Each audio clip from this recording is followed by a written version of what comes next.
el archipiélago del norte, las 8 islas que son mexicanas y fueron anexadas de facto hasta 1852 por Estados Unidos. Cabe aclarar que no están incluidas y no están reconocidas dentro del Tratado Guadalupe Hidalgo. Este se firmó el 2 de febrero de 1848.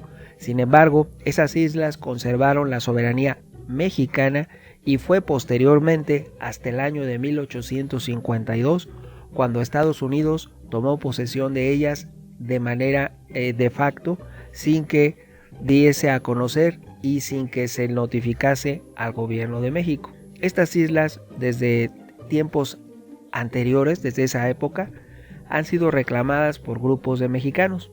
Te diré que el más renombrado de esos movimientos fue el conocido movimiento chicano de la década de 1960, que se dio principalmente en el estado de California, integrante de Estados Unidos.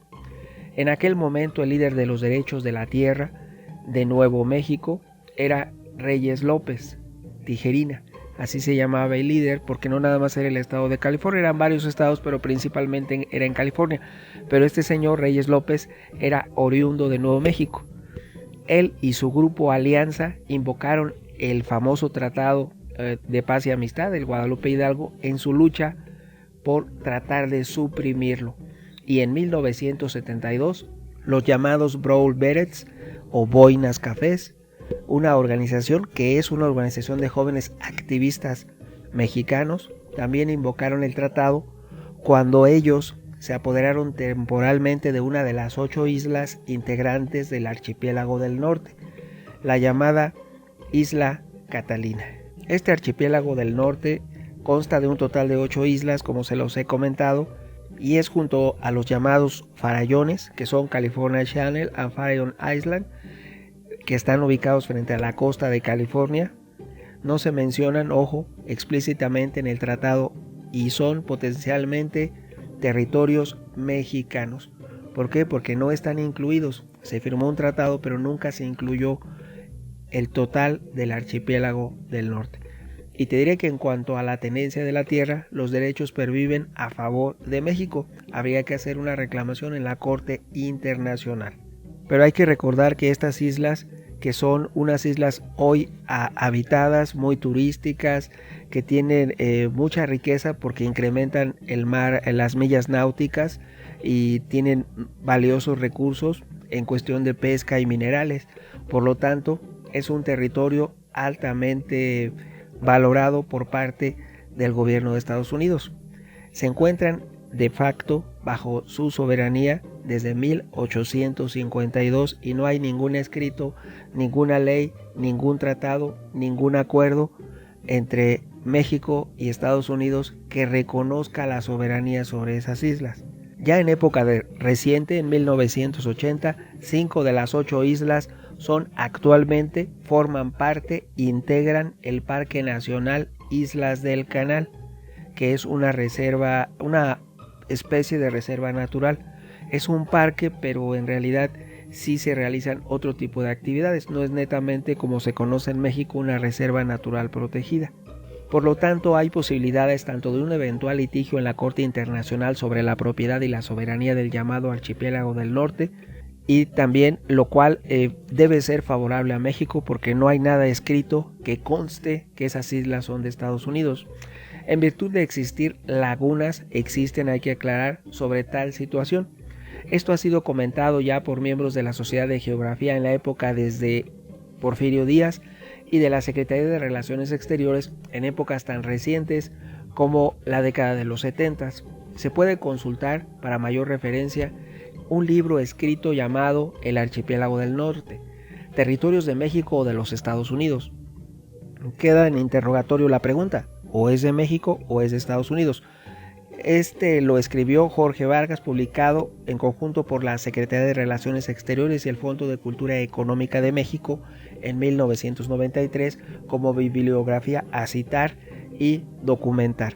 Lo cierto es que si atendemos a la lógica jurídica y a la razón posible, en tanto a que no hay una documentación escrita, no por invadir un territorio va a ser tuyo. Aquí nos encontramos ante el equivalente de cuando alguna persona ve un terreno baldío, lo invade y construye sobre ese terreno baldío.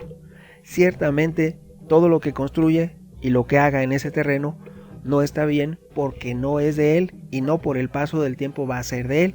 Aquí hay un error que debían modificar los legisladores en México. Primeramente, haciendo un paréntesis, en México sí es posible cuando invaden una propiedad, después de determinado tiempo, algún juez puede conceder la propiedad al invasor, lo cual está mal, es indebido y debía corregirlo el gobierno actual. Si tanto habla de terminar con prácticas indebidas, esta es una que debe corregir. El evitar que alguien que invada una propiedad que no es de él, con el tiempo pueda reclamar la titularidad de los derechos, lo que no está bien. Les voy a comentar de un caso conocido del que he escuchado.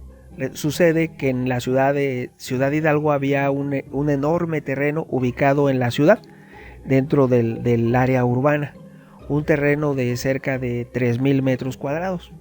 Entonces, en un momento dado, había una señorita que posteriormente fue madre soltera y estaba desamparada. Entonces, una persona quiso ayudarla y le dijo: mira, yo tengo una pequeña casita, porque era una casa muy, muy pequeña, humilde, nada más eran 2 cuartos con los servicios necesarios. Y le dijo: puedes vivir ahí y me pagas una renta módica. Entonces, la dejó vivir ahí, no hicieron contrato. Y después de 10 años, esta persona demandó al propietario de los 3,000 metros cuadrados en una zona urbana en Michoacán, y el juez, un juez federal en Morelia, le concedió completamente la titularidad de la propiedad sobre los 3,000 metros cuadrados en zona urbana en Ciudad Hidalgo, Michoacán. No es posible que la ley mexicana tenga esas lagunas, sirva a manera de ejemplo. Por lo tanto, ¿con qué carácter de moralidad, de legitimidad podemos exigir a otros gobiernos, como en este caso Estados Unidos, que si bien esto ocurrió, la toma de posesión por parte de ellos ocurre en 1852, siglos después, 1952, 2020, casi 2 siglos después, queramos argumentar la titularidad de los derechos sobre el archipiélago del norte? Acá, simplemente por dejar pasar 10 años, práctica común en la geografía mexicana, algún juez puede conceder la titularidad que no está bien, que pudiese considerarse un acto indebido de parte de quien lo solicita y de parte de quien lo concede. En este caso, los jueces y las autoridades están actuando, tal vez probablemente, mal. Moralmente están actuando mal. Aunque la ley aparentemente lo permita, entonces esa ley es indebida. Es una ley que debe cambiarse para evitar prácticas que generan descomposición en el tejido social en México. Es un ejemplo. Regresando a este tema, te diré que desde luego México tiene derecho a reclamar la titularidad de ese archipiélago. Ese es el objetivo de este presente video. El archipiélago del norte debería retornar a posesión de México. ¿Por qué? Porque no hay nada escrito, no hay nada en el cual se haya otorgado derecho alguno sobre él. Nos pasa lo mismo que con otros territorios, como la isla Clipperton, que sin haber nunca habitado ningún francés ni nada, ahora se le concede a nivel internacional la titularidad a Francia de los derechos sobre la isla Clipperton, que es más mexicana que otra cosa. Y así te puedo citar varios ejemplos. También, si tú observas los territorios de Hawái, el archipiélago de Hawái, si agarras un globo terráqueo, está más cerca de las costas de México que de Estados Unidos. Entonces, ¿por qué Hawái es de Estados Unidos? Solamente es una reflexión al azar. Quizás a alguno pueda molestar, quizás a otros pueda servir para reflexionar y argumentar en relación únicamente a esto del archipiélago del norte. No estoy sugiriendo que nos corresponda la titularidad de Hawái, lo cual sería impensado, simplemente es una manera de reflexionar. Ahora bien, esto que no está contemplado ni por escrito y que aún años después de firmarse el tratado fue cuando Estados Unidos se sintió titular de los derechos de ese archipiélago, no puede subsanarse de nada más por el paso del tiempo. El paso del tiempo no debe ser base para otorgar derechos que no corresponden cuando los actos son indebidos. El Parque Nacional Islas del Canal, también llamado en español Parque Archipiélago del Norte, es un parque que se ubica en ese archipiélago. Está formado por 5 de las 8 islas que pudiese reclamar el gobierno de México y que ciudadanos notables mexicanos ya han hecho en su momento varias reclamaciones que no han sido oídas porque no han sido apoyadas debidamente por el gobierno en turno en ese momento histórico en México. Estas se ubican frente al estado de California en el Océano Pacífico. Aunque las islas están cerca de la orilla de la densamente poblada zona sur de California, su aislamiento ha hecho que permanezcan relativamente sin explotar, desconocidas e inexploradas. El parque cubre 100.994 hectáreas, que es una extensión considerable, de las que 31.977 son propiedad del gobierno federal de Estados Unidos, incuestionablemente, porque todo el archipiélago, las 8 islas, son mexicanas. La Nature Conserve posee y gestiona el 76% de la isla Santa Cruz, la más grande del parque. Por eso les decía que es un parque, pero no es una reserva natural protegida, no se impide la pesca, el buceo ni otro tipo de actividades. Es simplemente un parque nacional abierto al turismo para estimular la economía de ese lugar, de esa región de Estados Unidos. El Parque Nacional Islas del Canal es el hogar de una gran variedad de importantes recursos naturales y culturales, como ya les he comentado, y fue nombrado Monumento Nacional de Estados Unidos, lo que complicaría más aún alguna reclamación de derechos por parte de México. Esto sucedió ya en fecha tan reciente como el 26 de abril de 1938. Y Reserva Nacional de la Biosfera, se le otorgó ese reconocimiento, Reserva Nacional de la Biosfera, en 1976, paradójicamente porque se permite la pesca en el mar que circunda las islas, si es una Reserva Nacional de la Biosfera. O sea, el parque no comprende únicamente el área terrestre, también el área marítima debía estar incluida. Su promoción a Parque Nacional tuvo lugar el 5 de marzo de 1980 y ahí es cuando ya se dio a conocer a lo largo y ancho de la geografía de Estados Unidos. Las islas del parque se extienden a lo largo de la costa meridional de California, desde Punta Concepción cerca de Santa Bárbara hasta San Pedro, que es un barrio de Los Ángeles. La sede del parque y el centro de visitantes Robert Lagomarsino están situados en la ciudad de Ventura. Cerca de ahí se encuentra este parque donde están ubicadas estas islas. El archipiélago está frente a sus costas. El parque tiene un tamaño, como les he comentado, de 100.994 hectáreas. De aquí hay que aclarar que hay una parte que sí se reconoce como área natural, que es una pequeña parte del océano, pero no la totalidad. O sea, es una cuestión que sea como las manchas, como cuando hay manchitas, solamente las manchitas son la reserva y lo demás puede ser explotado y visitado de manera comercial, cotidiana, como cualquier lugar o región que no tiene ningún reconocimiento. Por lo tanto, habría que si tú vas caminando y de repente te encontrarás con que esa parte ya no y la otra parte sí, así, o sea, como lunares, una parte sí, otra parte no. Estas 5 islas incluyen 3.774 hectáreas en la isla San Miguel, 21.365 en la isla Santa Rosa, 283 hectáreas en Anacapa, 259 en Santa Bárbara, 24.542 hectáreas en Santa Cruz. Aunque esa isla de la Santa Cruz está partida, el 76% es propiedad de la Sociedad de Conservación Natural y el 24% restante es propiedad de Servicio de Parques Nacionales. El uso es diferente, el tratamiento a la biosfera, a la flora y la fauna, la protección y la conservación es diferente. La mitad lo conserva de una manera y la otra mitad de otra manera. No se ponen completamente de acuerdo, por eso la dividieron. 76% para unos y 24% para otros. Pero sigue siendo bajo administración de esas 5 islas del gobierno de Estados Unidos. En ese lugar, en esas islas, encontramos algunas variedades, algunas especies que son endémicas. Únicamente las puedes encontrar ahí. Es el ratón ciervo, que es una maravilla natural, el ratón ciervo, del que se sabe que transporta, también está la mofeta moteada y el zorro isleño. Son 3 animales endémicos de ese archipiélago. El ratón ciervo, la mofeta moteada y el zorro isleño. Pudiéramos decir que son mexicanos. ¿Por qué? Porque las islas deberían reconocérsele, retornar a la administración de México.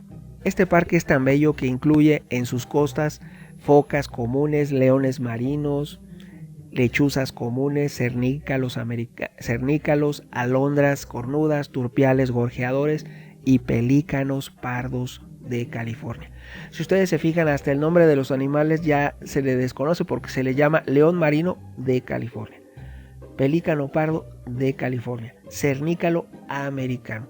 Y paradójicamente, a lo largo del último siglo, Estados Unidos ha querido hacer creer, y ellos tienen la costumbre, sus habitantes, de llamarse a sí mismos americanos, y que ellos son los únicos, y que América es Estados Unidos, lo cual debía de hacerse una campaña de publicidad, de reconocimiento a ese nivel. Tratar de dar a entender a la población en Estados Unidos, no ya en América Latina, que América es el nombre de todo el continente y que ellos no pueden, aunque se lo quieran apropiar de esa manera, de manera cultural, llamarse a sí mismos americanos. Se deben llamar a sí mismos estadounidenses, porque ese es el apelativo autorizado de acuerdo al nombre de su país. Americanos somos todos, desde Alaska a la Patagonia, incluyendo toda América Latina, le guste o no le guste a alguno, a muchos o a pocos. Este parque de estas islas del canal es tan famoso en Estados Unidos que recibe 300,000 visitantes al año. Incluso ahí se puede observar la migración de las ballenas grises. Por lo tanto, es algo bellísimo y con mucha riqueza natural, y constantemente se están inaugurando centros de visitantes. El más famoso fue el que ocurrió el 6 de abril de 2009, cuando se inauguró el centro de visitantes en Scorpion Ranch, en la isla Santa Cruz, perteneciente al mismo archipiélago del cual hacemos mención. En el parque puedes navegar en kayak a través de las cuevas marinas, que es una de las actividades más populares. Puedes acampar por cuenta propia o en sitios habilitados. Puedes practicar senderismo, submarinismo o la pesca submarina. Son algunas de las actividades más destacadas a disposición de los visitantes. Por lo tanto, no es una reserva natural protegida, porque se permite realizar todas y cada una de las múltiples actividades a los visitantes, al turismo. Incluso se permite la pesca. Por lo tanto, no es que la protección es limitada, más bien es un área turística, algo que impulsa la economía, y que aún y a pesar del paso de los años, debería de reconocérsele a México algún derecho de titularidad sobre las mismas, ya que, como recordamos, no fueron incluidas en el Tratado Guadalupe Hidalgo y son, por tanto, territorio mexicano. Opiniones habrá muchas. ¿Tú qué piensas? Tu amigo Megóforo. Hasta pronto.